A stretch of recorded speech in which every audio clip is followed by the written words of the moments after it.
Pessoal, vamos falar sobre a situação na Ucrânia, o míssil hipersônico que foi usado ontem e o conflito, o joguinho de palavras aí entre Putin e Biden. Vamos entender o que está acontecendo. Essa notícia foi sugerida por Henrique, James Pine e mais um monte de gente. Obrigado aí ao pessoal que sugeriu a notícia.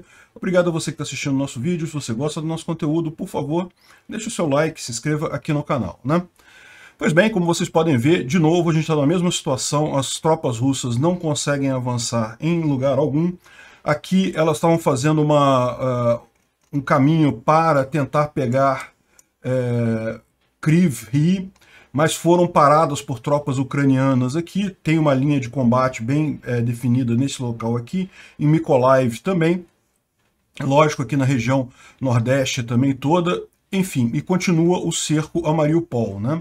A novidade que a gente teve ontem é lógico, como a gente tem visto esses dias, né? As tropas russas não avançam, mas a Rússia continua bombardeando cidades, matando civis, de forma a gerar o máximo de dano possível, né? A impressão que dá é justamente essa, eles querem deixar o governo ucraniano numa situação de não, tem que renunciar, senão vai morrer mais civis, né? O que é um absurdo, não tem lógica nenhuma, né?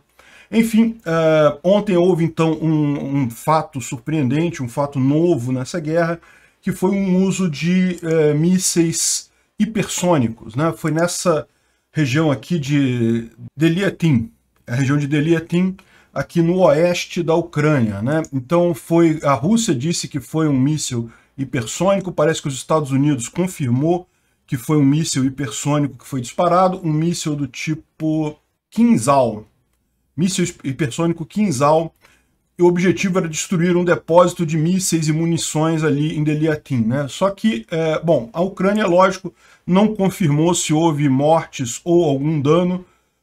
Lógico que mesmo que tenha atingido o depósito, eles não iriam confirmar, né? Mas o que é a novidade dessa coisa? Por que isso é uma coisa significativa, né? Porque é um tipo de arma que ainda não havia sido usada nessa guerra. A Rússia desenvolveu esse míssil hipersônico Kinzhal desde 2018 e ainda não havia usado aqui, né? Os motivos pelos quais eles não haviam usado são vários, né? Primeiro, eles não devem ter um número tão grande desses assim, uma vez que desenvolveram recentemente. Segundo, é um míssil de tecnologia de ponta, então ele ainda está, de certa forma, em teste. Não é um míssil que já é testado em batalha e coisa e tal, né? E, de certa forma, a gente continua sem saber se o míssil realmente funcionou ou não, porque a gente não tem a confirmação se o tal depósito existia mesmo e se foi efetivamente destruído, enfim.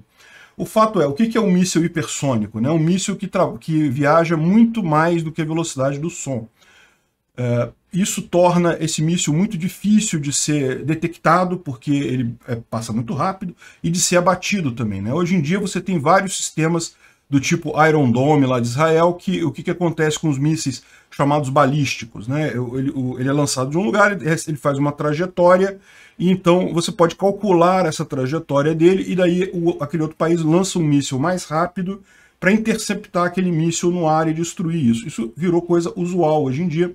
Na própria Ucrânia existem várias armas que fazem isso, vários mísseis foram interceptados aí por ambos os lados. É lógico que raramente esse tipo de situação eles têm capacidade de prevenir 100% dos mísseis. A maior parte das vezes derruba quase todos, mas alguns passam. De qualquer forma, o hipersônico ele não consegue ser interceptado dessa forma por ele ser muito rápido, né? É lógico que a gente sabe, esse negócio de arma é uma corrida de gato e rato, então certamente em algum momento eles vão criar alguma arma capaz de ser tão rápida, um mecanismo de defesa hipersônico, hipersônico, ou coisa do gênero, mas o fato é que por hora esses mísseis conseguem contornar esse tipo de defesa e atingir o alvo. Não está claro quantos mísseis desse a Rússia tem, mas não devem ser muitos. E daí uma outra coisa que tem sido levantado é que a Rússia parece que está com falta de mísseis.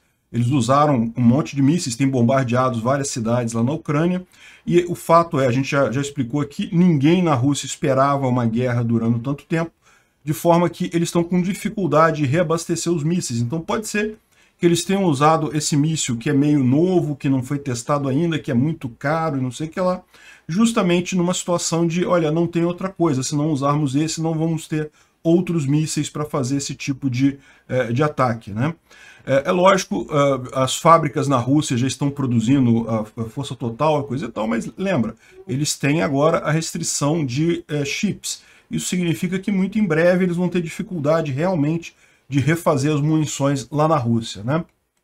Então, foi sem dúvida alguma um uso de uma arma mais letal pela Rússia, mas isso não significa necessariamente alguma coisa mais séria. Em termos de dano que o míssil causa, não é significativamente maior que o dano de outros mísseis balísticos ou outros tipos de mísseis russos, né? A única vantagem, vamos dizer assim, desse míssil é justamente o fato dele conseguir contornar as defesas antimísseis, né? Bom, então continuamos na mesma história, tudo parado aqui, só com bombardeio nas cidades e muitos civis morrendo. Tem várias notícias aqui de bombardeios de vários lugares. Realmente uma coisa muito triste o que está acontecendo, particularmente aqui em Mariupol, né, que você continua tendo a cidade cercada pelos russos, né, com muitos bombardeios na cidade, e bombardeado até por navios também, né? Enfim, esse mapa aqui, eu vou depois deixar o link dele lá na descrição do vídeo, é o liveuamap.com, é um mapa dinâmico sobre a situação lá na região, né? Fala sobre Geórgia também, pelo visto, aqui, os territórios ocupados lá na Geórgia, né? Bom, enfim, outro ponto que o pessoal tem notado muito é o fato de que a Rússia não tem feito grandes esforços para troca de prisioneiros e nem para evacuação, para retirada de corpos de combatentes russos mortos, né? Isso é uma coisa que, embora seja uma atividade, digamos, secundária numa guerra, é geralmente usada como, para as famílias, né, dos soldados, é uma coisa importante, pelo menos você ter a confirmação da morte daquele parente, poder fazer um enterro dele, é uma coisa realmente significativa. E parece que a Rússia não tem feito isso, tem deixado os corpos ficarem lá na Ucrânia. Isso pode ser até por uma questão de imagem, né? Como eu falei para vocês, um dos grandes problemas que o Putin enfrenta nacionalmente, dentro de casa, é justamente o clamor, né, da população ao ver tantas mortes numa guerra que todo mundo sabe que é sem sentido algum, não tem lógica alguma essa guerra contra a Ucrânia, não faz nenhum sentido isso.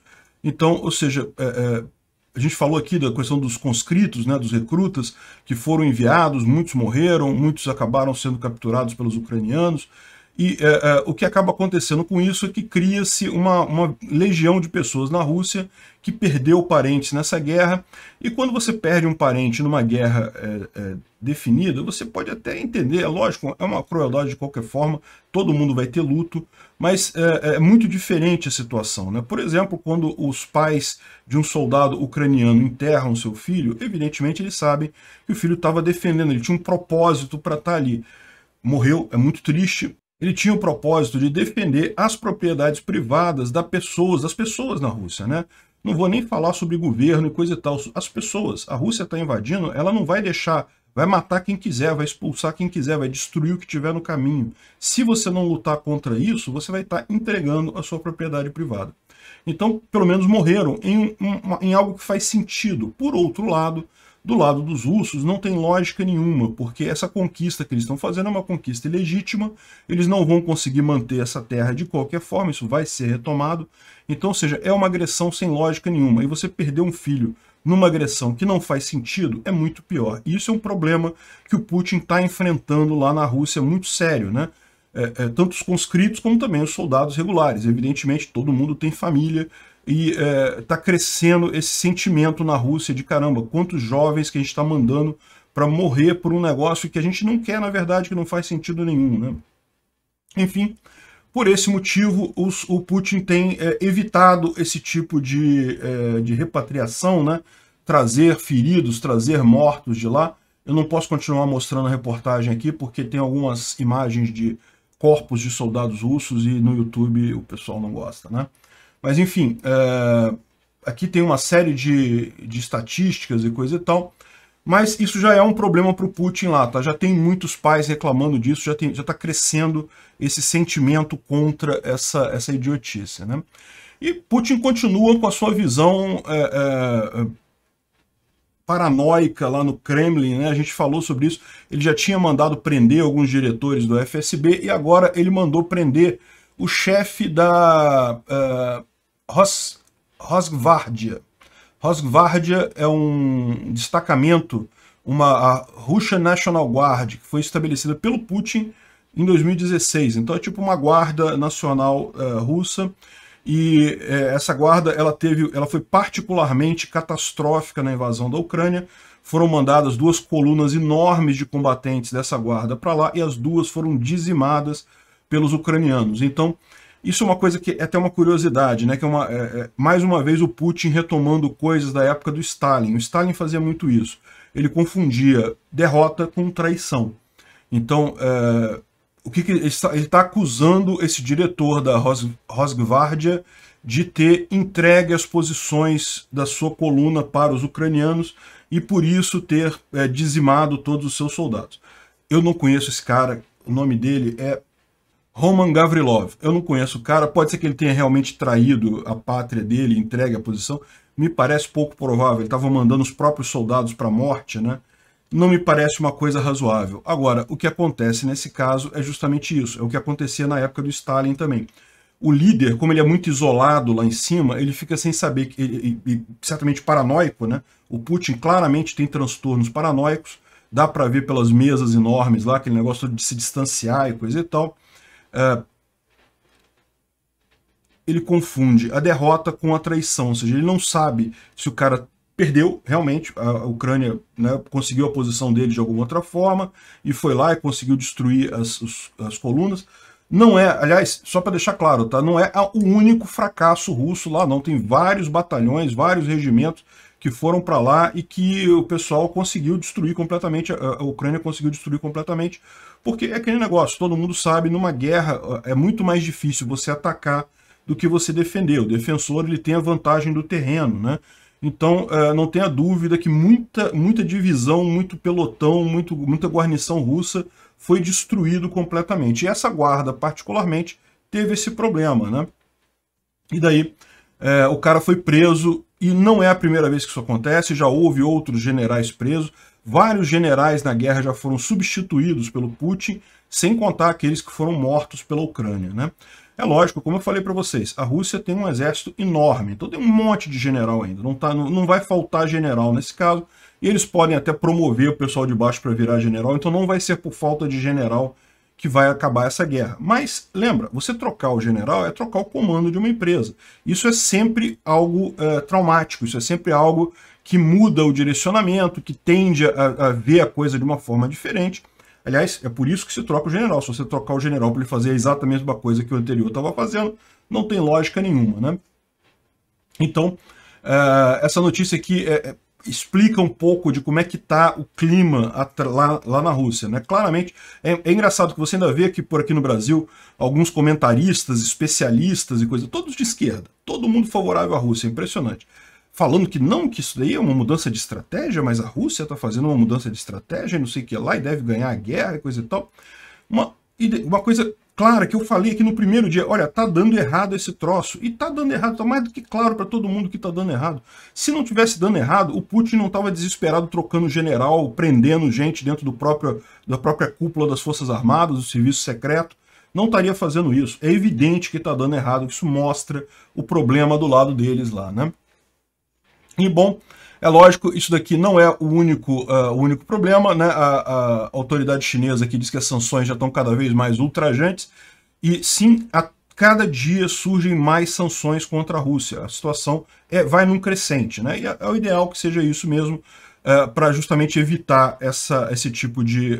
para tentar forçar no Putin alguma saída para esse assunto todo. Porque, como eu falei para vocês, do ponto de vista militar, é possível que a Rússia seja totalmente derrotada? É possível, a Rússia já perdeu guerras no passado. Aliás, diga-se de passagem, toda guerra que a Rússia se meteu, que não teve o apoio do Ocidente, ela perdeu, né? É só um fato histórico conhecido, né? As grandes batalhas que o exército russo é conhecido por ter ganho foram a guerra com Napoleão, né? Lembra que Napoleão invadiu a Rússia e coisa e tal, e depois a Rússia conseguiu expulsar Napoleão de lá, e depois na Segunda Grande Guerra, em que eles conseguiram chegar até a Alemanha, né? Mas, na época, com Napoleão, a Rússia teve a ajuda do Reino Unido, né? Além do que, lembra, isso é outra coisa também que eu sempre falei, a Rússia, sempre que ela ganhou uma guerra, ela foi primeiro invadida e depois repeliu. Foi no contra-ataque que ela fez, que ela conquistou alguma coisa. E isso faz sentido por quê? Porque, como eu falei, o moral da tropa é totalmente diferente. Quando você é atacado primeiro, quando a sua tropa, o inimigo invadiu a Rússia, o soldado russo passa a ter uma moral, passa a ter uma visão importante. Não, eu quero repelir esse pessoal daqui, né? E isso faz uma diferença enorme numa guerra. Quem acha que moral de soldado não faz diferença na guerra é porque não entendeu o que acontece numa guerra. E aí sim a Rússia tem a moral para continuar. E mais do que isso, na época do Napoleão, ela teve a ajuda da Grã-Bretanha, do Reino Unido, e na época, na Segunda Guerra, lembra, toda a logística da Rússia na Segunda Guerra foi feita pelos Estados Unidos. Os Estados Unidos ajudou a Rússia justamente porque era o objetivo acabar com a Alemanha nazista, né? Então, nos dois casos foi isso. Ou seja, não descartem a Ucrânia ganhar esta guerra, conseguir repelir a Rússia, né? Isso deve acontecer, como eu falei para vocês, a Rússia, como a gente tinha avisado, se durar muito tempo essa guerra, a Rússia começa a faltar munição, começa a faltar armamento. A gente já está vendo isso. A Rússia hoje em dia, em termos de ação militar, ela não está conseguindo avançar, tudo que ela faz é bombardear a cidade. Se isso continuar assim, se a Rússia não conseguir sair desse nó que ela está, se ela não conseguir resolver os problemas de suprimento, o que a gente vai ver a partir daí vai ser justamente a Ucrânia revertendo isso, fazendo contra-ataques e ganhando território em cima das tropas russas, né? Dá para perceber que uma coisa que a Rússia tem feito é fortificação na linha de batalha. Cavar trincheira, fazer coisas defensivas. Ou seja, você pode imaginar que uma coisa que a Rússia imagina olha só, se eu ficar com essa parte aqui da Ucrânia, para mim já tá bom. O resto, deixa para lá. Vou ficar com essa parte aqui. O sul foi a parte que eles conseguiram ir mais adiante, né? Avançar mais lá na Ucrânia. Então, isso é o interesse deles. Agora, é mais difícil para a Ucrânia reaver esse território? Porque, lembra, como eu falei, o atacante sempre tem desvantagem. Defender é mais fácil. E agora o que está acontecendo é justamente que a Rússia está preparando as defesas dela aqui. A questão ela não vai ter tempo de preparar defesas suficientes para impedir um ataque sério daqui. E segundo, existe um monte de gente aqui que é pró-Ucrânia. Então, embora essa área aqui esteja vermelhinha, não quer dizer que ela está 100% conquistada, não. Tem um monte de ucraniano na retaguarda, que no momento não tem como ativar isso daí, não tem como fazer uma batalha, não seria lógico isso daqui, né? Então, a saída que existe para essa guerra é econômica. É a Rússia quebrar economicamente, não ter como manter essa guerra e ter que sair dela, né? Repara como é que Putin conseguiu o objetivo dele, que era trocar a foto dele na mesa com 500 metros, que todo mundo usava aquela foto do Putin com 500 metros, por uma foto dele agora no estádio, com um monte de gente apoiando e coisa e tal.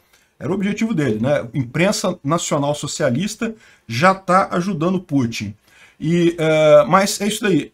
Tão ultrajantes mesmo e tem que ficar mais, né?